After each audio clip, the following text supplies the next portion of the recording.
Hello guys, अस्सलामु अलैकुम। मैं हूं जैस्मीन। आज हम यहाँ डेरा रेस्टोरेंट में कवाली प्रोग्राम में आए हैं।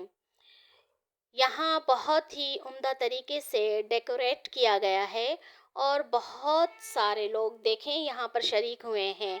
ये सुपर हाईवे पर वाक़े है। प्रोग्राम स्टार्ट हो चुका है, लोग बहुत इंजॉय कर रहे हैं। अभी आप देखें, प्रोग्राम स्टार्ट हो चुका है, हम थोड़े लेट हो गए हैं।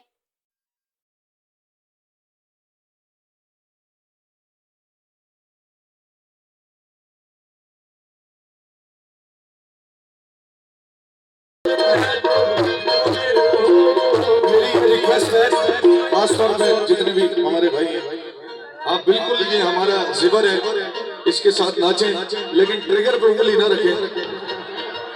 वरना करके नहीं कह रहा मैं मोहब्बत में कह रहा हूँ। बिल्कुल बिल्कुल गाना नहीं रुकेगा।